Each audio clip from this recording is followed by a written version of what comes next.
Kita baru angkat perlahan, baru kita buka semua. Kalau kita buka cukup usahakan di sore hari ya.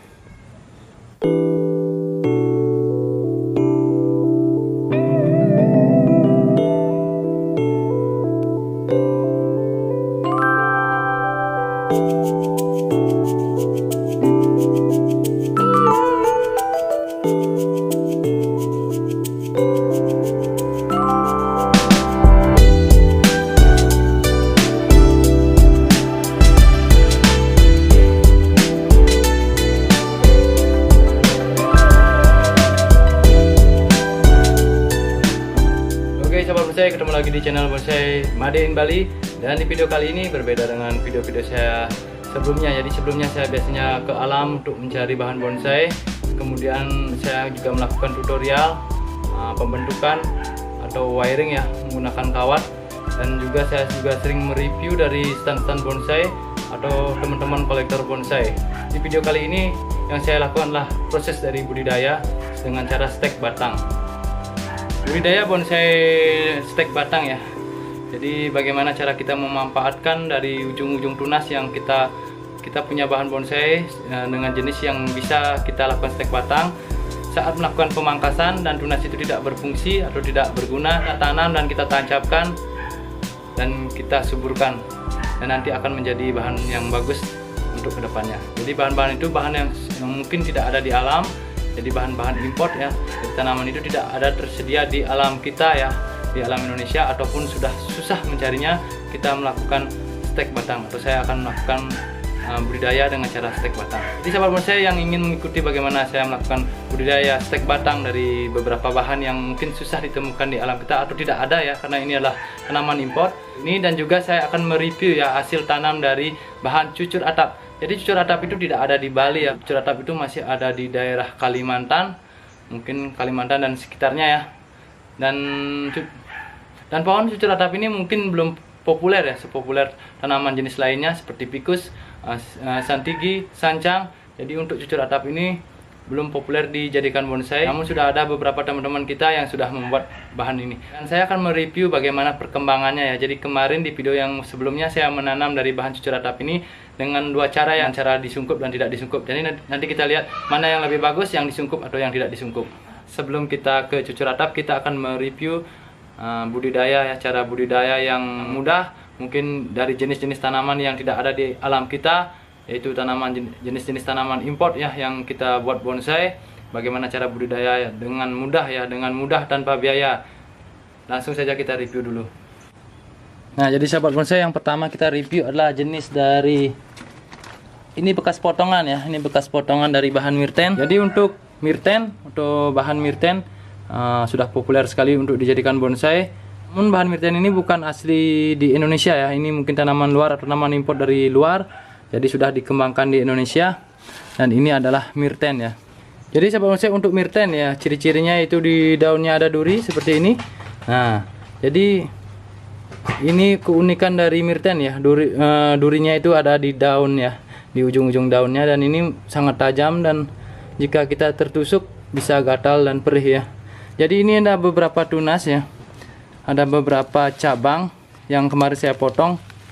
Saya memiliki satu bahan dari myrten yang kemarin saya pangkas ulang, dan ini saya tanam lagi, saya tancapkan lagi. Jadi untuk myrten ya, bisa kita lakukan stek batang dengan tunas yang besar seperti ini.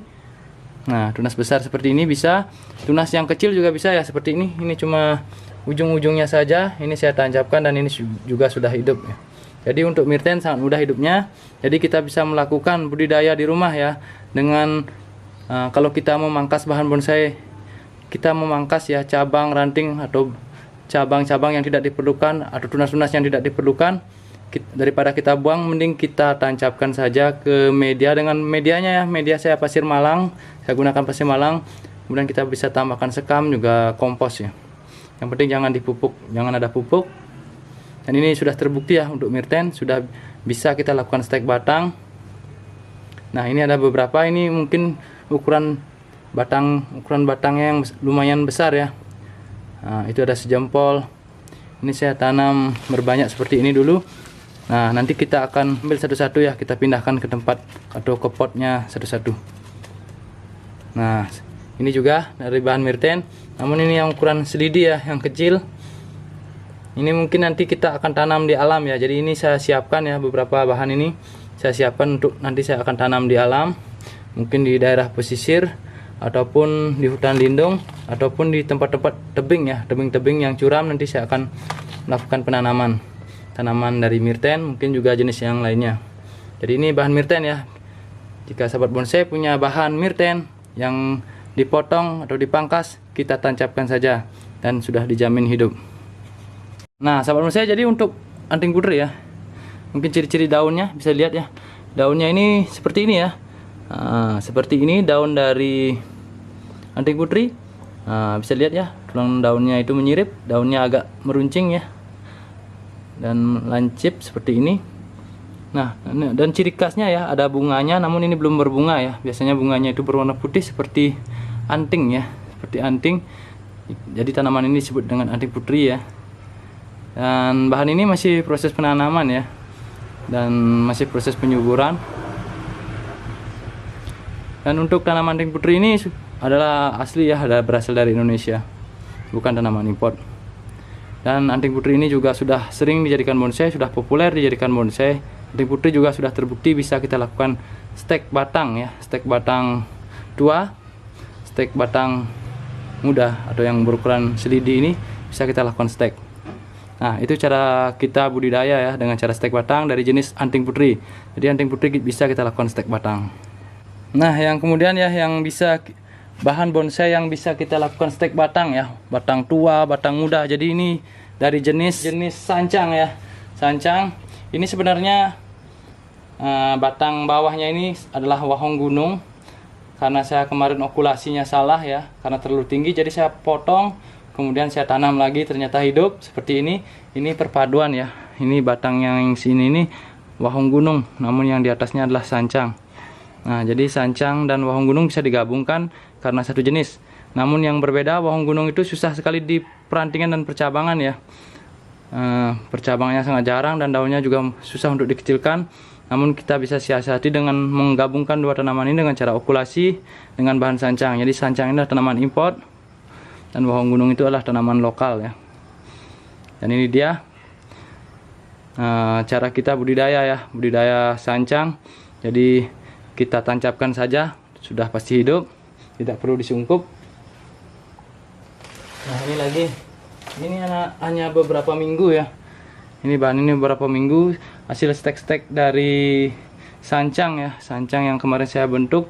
Ini hasil stekannya semua. Nah, ini juga stek dari ukuran kecil ya. Ini nanti saya akan tanam di alam ya. Mudah-mudahan kita punya waktu. Dan saya masih mencari tempatnya. Mudah-mudahan tempatnya yang mungkin agak susah dijangkau agar tidak diambil orang. Nah, ini dia bahan dari sancang. Nah, ini lagi ya sahabat bonsai, ini bahan dari sancang lagi.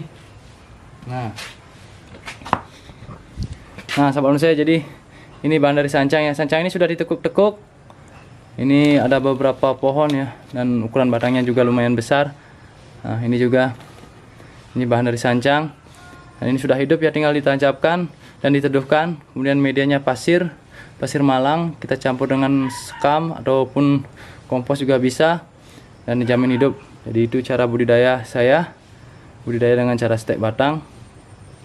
Nah, ini juga ya, ini baru ya, ini baru beberapa minggu. Nah, ini juga sudah hidup, sudah kelihatan tunas-tunasnya. Lagi, ini bekas tancapan dari ujung aja ya, ujung seperti ini ditancapkan. Sekarang sudah lumayan lah ukurannya, namun ini belum disuburkan. Nanti saya suburkan lagi biar ukurannya lebih besar, baru nanti kita akan bentuk. Mungkin gayanya dengan gaya grup ya, seperti ini. Nah, jadi sangat mudah ya untuk sancang. Kita lakukan budidaya dengan cara stek saja, stek batang kecil, stek batang besar. Kita punya bahan yang besar, kita stek atau kita buang beberapa cabang yang tidak diperlukan. Daripada kita buang, mending kita tancapkan seperti ini. Nanti bisa kita buat mame, ataupun yang berukuran kecil, ataupun yang ukuran besar bisa, namun kita ground dulu. Oke, jadi yang Kemudian ya, kemudian adalah bahan dari cucur atap ya. Jadi cucur atap ini pemberian dari Abang Sabarudin yang berada di Kalimantan Tengah. Terima kasih sudah mengirimkan saya beberapa bahan ya. Saya mempunyai 6 bahan dari cucur atap. Jadi kita review dulu bagaimana sih bentuk dari pohon cucur atap itu. Nah, sahabat manusia, ini salah satu dari bahan cucur atap yang saya tanam. Nah, jadi cucur atap ini ya, pertama saya dikasih dari Abang Sabarudin itu. Diambil dari alam ya, dari kebunnya sendiri. Ini didongkel ya, kemudian dikirim 5 hari ya, 5 hari lewat kargo, dan sudah nyampe di rumah 5 hari. Dan bahan ini dengan media ya, dengan sedikit media. Jadi untuk cucur atap sangat mudah sekali hidupnya, sangat mudah sekali. Jadi ini tidak perlu disungkup, sudah hidup. Cuma media tanamnya hanya menggunakan pasir Malang yang dicampur dengan sedikit kompos ya, jadi jadi medianya ini paling dominan lah pasir Malang. Nah, ini sudah terbukti hidup, cuma kita teduhkan saja. Nah, jadi ciri-cirinya ya, ciri-ciri daun ya, seperti ini ya daunnya. Saya juga baru pertama kali memiliki bahan ini, bahan dari cucur atap ini. Nah, daunnya ini kecil-kecil mirip cemara. Nah, batangnya juga mirip cemara ya, jadi sangat berkarakter sekali, berkarakter tua. Jadi sangat bagus ya untuk kita jadikan bonsai, karena bonsai itu juga memerlukan pohon yang terlihat tua ya. Jadi karakter batangnya sudah bagus dan daunnya juga kecil ya, mudah dikecilkan. Jadi bahan ini bagus sekali ya untuk dijadikan bonsai. Namun yang saya lihat ya, mungkin pertumbuhannya yang agak lambat. Jadi memerlukan proses yang lebih lama dalam membuat keseimbangan. Ini bahan yang pertama ya. Jadi bahan yang pertama tidak saya sungkup, namun bisa hidup seperti ini. Nah, sekarang yang disungkup ya. Jadi yang disungkup juga kita lihat bagaimana perkembangannya. Jadi saya melakukan 2 metode ya, karena saya tidak tahu bagaimana karakter dari pohon cucur atap ini. Jadi saya takut ya, nanti takutnya mati. Jadi saya pakai 2 metode. Yang satu saya sungkup, dan ada beberapa yang saya sungkup dan ada beberapa yang tidak saya sungkup. Jadi sama-sama saja ya, semuanya juga hidup seperti ini. Nah, seperti ini contohnya. Nah, ini saya sungkup juga hidup ya, sama. Jadi tidak ada pengaruhnya sungkup dan tidak sungkup di musim penghujan seperti ini ya. Nah, jadi bahan ini kemarin saya sudah buka tali sungkupnya ya, 3 hari sudah buka tali sungkupnya. Jadi cara buka sungkup ya, agar bahan bonsai sahabat bonsai di rumah tidak mati ya. Caranya ya buka sungkup, yaitu dengan cara buka tali ikatannya saja selama seminggu, kemudian kita baru angkat perlahan, baru kita buka semua. Kalau kita buka sungkup usahakan di sore hari ya. Nah, seperti ini, dan kemudian kita teduhkan lagi agar tidak layu. Jadi itu bahan yang kedua. Untuk bahan yang ketiga, ini juga bahan cucur atap ya, yang saya sungkup. Jadi saya buka aja sungkupnya ya, karena ini juga sudah hidup. Nah, ini dia bahan dari cucur atap ya, cucur atap yang ketiga. Nah, kemudian bahan cucur atap yang keempat ya. Jadi ini tidak saya sungkup, dan ini juga sudah hidup. Jadi kita taruh dulu. Kemudian bahan cucur atap yang kelima ya. Jadi sahabat bonsai diusahakan ya, jangan digerak-gerakkan ya. Usahakan jangan digerak-gerakkan, akan mengganggu pertumbuhan dari bahan ini ya. Jadi kita buka sungkupnya saja. Jadi kita buka sungkupnya saja ya. Nah, seperti ini. Kita buka sungkupnya saja. Nah, ini bagus ya. Ini bagus, namun ini bahan ini disungkup ya.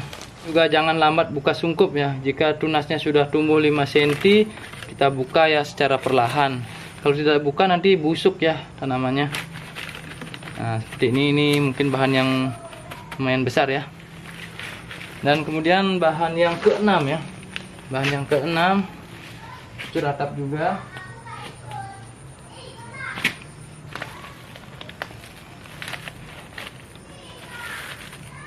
Nah, ini kita buka sungkupnya ya. Nah, karena musim penghujan ya, jadi saya berani saja buka sungkup ya secara cepat. Karena musim penghujan itu bagus ya, cocok sekali untuk menanam bahan bonsai. Nah, seperti ini. Ini bahan cucur atap lagi ya. Nah, seperti ini ya bahannya. Jadi karakternya bagus, daunnya mudah dikecilkan, sangat cocok sekali untuk dijadikan bonsai. Namun yang jadi permasalahan ya pertumbuhan yang sangat lambat. Jadi kita harus suburkan dan kita harus juga sabar ya, sabar menunggu. Nah, jadi ini kita taruh dulu semua bahan-bahan cucur atap ini. Ini ada 6 pohon ya, 6 pohon cucur atap dikasih oleh Abang Sabarudin dari Kalimantan. Nah, ini mantap ya. Dan sahabat bonsai, tadi itu tadi ya saya review dari beberapa bahan bonsai. Jadi selain kita mendongkel, kita juga bisa melakukan budidaya di rumah, yaitu dengan cara budidaya seperti yang saya lakukan. Kita bisa melakukan cangkok. Jadi yang tadi yang saya bicarakan tentang stek batang kecil dan juga besar ya. Jadi bahan-bahan bonsai hasil dari pemangkasan ya, yang batang-batang yang tidak digunakan, contohnya seperti sancang, hirten, dan juga anting putri, yang bisa kita lakukan stek batang ya, stek batang yang ukuran kecil. Jadi yang tunas-tunas yang tidak diperlukan atau kita pruning, kita tancapkan saja. Penting kita sabar ya menunggu pertumbuhannya, karena ukurannya kecil berarti juga sangat lama ya menunggu pembesarannya. Jadi kita harus suburkan. Dan kemudian saya juga mereview hasil tanam dari bahan cucur atap. Cucur atap ini adalah yang berasal dari Kalimantan Tengah ya, dan untuk di Bali mungkin belum ada. Dan bahan ini cara tanamnya mudah sekali ya, mudah sekali hidupnya. Jadi melewati perjalanan 5 hari, kemudian saya tanam di rumah hanya menggunakan pasir malang yang campur sedikit kompos ataupun sekam.